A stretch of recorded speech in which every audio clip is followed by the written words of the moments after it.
You're in a crowded room. Someone collapses. You look around. Everyone else is looking around too. And here's the strange part. The more people who see it happen, the less likely any single one of them is to move. Why would that be true? Shouldn't more witnesses mean more help, not less? Your brain isn't broken in that moment.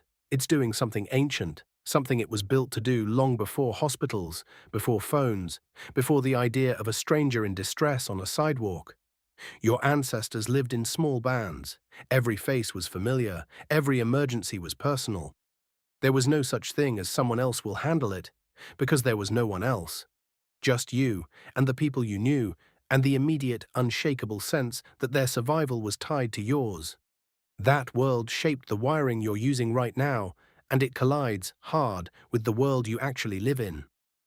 In March of 1964, a young woman named Kitty Genovese was murdered outside her apartment building in Queens, New York. The story that spread afterward claimed dozens of neighbors heard her cries and did nothing. Journalists and researchers have since shown that account was exaggerated, that fewer people witnessed the full attack than first reported, and that at least one neighbor did call for help. But the case still did something important. It made two psychologists ask a question nobody had asked seriously before. Does the presence of other people make you less likely to act? Their names were John Darley and Bib Latane. And their answer, tested again and again in the years that followed, was yes. They called it diffusion of responsibility. When you're the only witness, the weight of the emergency lands entirely on you. When you're one of 10 witnesses, that same weight gets split 10 ways. 10 small pieces feel like nothing, so nobody picks any of them up. In one of their most famous experiments, Darley and Latane placed participants alone in a room, speaking through an intercom to what they believed were other participants. Then, through the intercom, one voice began to simulate a seizure. When the listener believed they were the only other person on the line, most rushed to get help within a minute. When they believed 4 other people were also listening, far fewer helped at all, and those who did took much longer. Notice what didn't happen. Nobody in that study was cruel. Nobody was indifferent to suffering.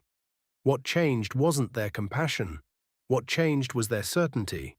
Am I the one who's supposed to act, or is somebody else already handling it? That uncertainty is the real engine of the bystander effect. Not apathy, confusion. Here's where it gets stranger. Being watched by others doesn't just dilute your sense of responsibility. It also makes you doubt your own read of the situation. Psychologists call this pluralistic ignorance. You see something that looks like an emergency. You glance at the people around you. Their faces are calm, or at least trying to look calm, because they're doing the exact same thing you are.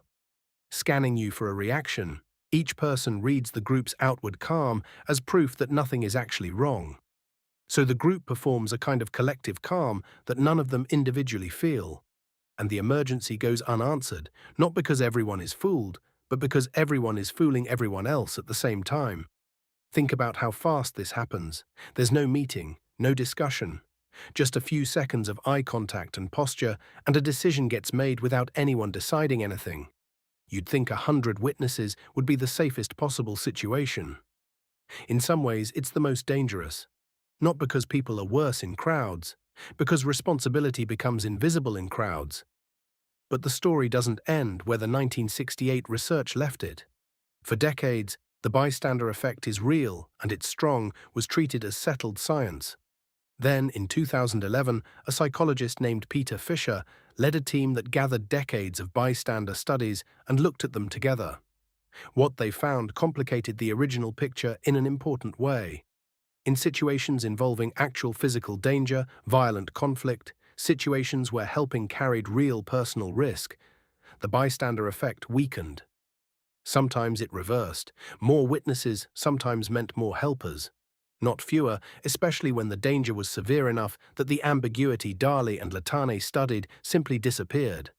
When it's obvious to everyone that this is a real emergency, and obvious that no one else is moving, some of the fog burns off. So the effect isn't really about crowd size, it's about clarity. The blurrier the situation, the more your brain outsources the decision to the group. The clearer the danger, the more your own instincts reassert themselves. This matters far beyond collapsed strangers on sidewalks. Think about a group chat where something's clearly gone wrong and nobody addresses it. Think about a meeting where everyone senses the plan is flawed, and everyone stays quiet, assuming someone more qualified will speak up. Think about a friend who's struggling, visibly, while an entire group of people who love them each assume somebody closer to them is already checking in. None of those are moments of coldness. They're moments of diffusion. The exact same mechanism Darley and Latani found in a lab in 1968, running quietly in your group chats, your workplaces, your friendships. Here's the part that should change how you move through your own life. Once you know the mechanism, you can interrupt it. Researchers have found that the fastest way to break diffusion of responsibility is absurdly simple. Make the responsibility specific. Not, someone should call an ambulance, but you in the blue jacket call an ambulance now.